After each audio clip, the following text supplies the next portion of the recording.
തലസ്ഥാന നഗരി ഒരുങ്ങിക്കൊണ്ടിരിക്കുകയാണ്. ആറ്റുകാലമ്മയ്ക്ക് പൊങ്കാല അർപ്പിക്കാനായി ഇതാ നഗരം വീണ്ടും അണിഞ്ഞൊരുങ്ങിയിരിക്കുന്നു.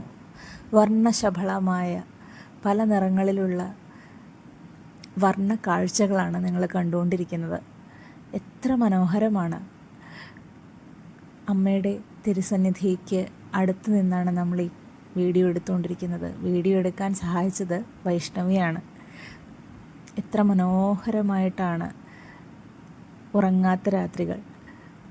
നാളെ അമ്മയ്ക്ക് പൊങ്കാല സമർപ്പിക്കാനായി ഒരു നഗരം മുഴുവനും ഉറക്കമൊഴിച്ച് കാത്തിരിക്കുകയാണ്. നാളെ ഒന്ന് സൂര്യൻ ഉദിച്ചു കിട്ടാൻ വേണ്ടിയിട്ട്. ഈ കാണുന്ന ശാന്തതയും പ്രശാന്തതയും ഒന്നും നാളെ ഉണ്ടാവില്ല.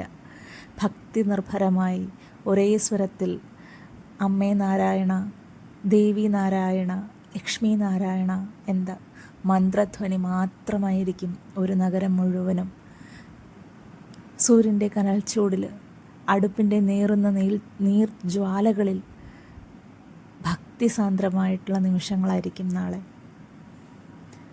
ആ നാളേക്കുള്ള ഒരുക്കത്തിന് മുന്നോടിയായിട്ടാണ് ഈ നഗരത്തിൻ്റെ ഈ പ്രശാന്ത സുന്ദരമായിട്ടുള്ള വർണ്ണക്കാഴ്ചകൾ. എത്ര മനോഹരമാണ്! എത്ര പൊങ്കാലകൾ വന്നുപോയി. വീണ്ടും ഇതാ നാളെ ഈ വഴിവീഥികളിൽ മുഴുവൻ നമ്മുടെ സഹോദരിമാരും അമ്മമാരും ഓരോ ആഗ്രഹത്തിന് വേണ്ടിയിട്ടും ഓരോ അഭിലാഷങ്ങൾക്ക് വേണ്ടിയിട്ടും മനമൊരുക്കി പ്രാർത്ഥനയോടെ ആറ്റുകാലമ്മയ്ക്ക് നാളെ പൊങ്കാല സമർപ്പിക്കാനായി ഈ വഴിവീഥികളെല്ലാം ഒരുങ്ങിയിരിക്കും.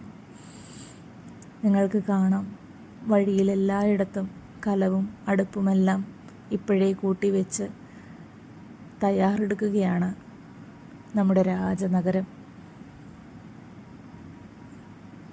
നാളെ ആറ്റുകാലമ്മയുടെ പൊങ്കാലയാണ്. എത്ര മനോഹരമാണ് ഈ കാഴ്ച! കണ്ടാലും കണ്ടാലും മതിവരാത്ത പ്രകൃതിയുടെ ഈറനണിഞ്ഞ ഏറ്റവും സുന്ദരമായിട്ടുള്ള കാഴ്ച. നാളെ ഈ ശാന്തത മാറി ചുട്ടുനേറുന്ന കനൽ ചൂടുകൾക്കരികിൽ അമ്മമാരിരുന്ന് മന്ത്രമുഖരിതമായ ഒരു ദിനമായിരിക്കും നാളെ. ഇന്ന് മകമാണ്, ചോറ്റാനിക്കര മകം കൂടിയാണ്. പൂർണ്ണ നിലാവിൻ്റെ അനുഗ്രഹത്തോടുകൂടി പ്രശാന്ത സുന്ദരമായ ഈ രാത്രി എത്ര മനോഹരമാണ്! എത്ര വർണ്ണിച്ചാലും മതിയാകില്ല. എല്ലാവർക്കും പൊങ്കാല ആശംസകൾ നേർന്നുകൊണ്ട് ഈശ്വരീയം ചാനലിൽ നിങ്ങളുടെ സ്നേഹം നിറഞ്ഞ എല്ലാവരും നന്ദി, നമസ്കാരം.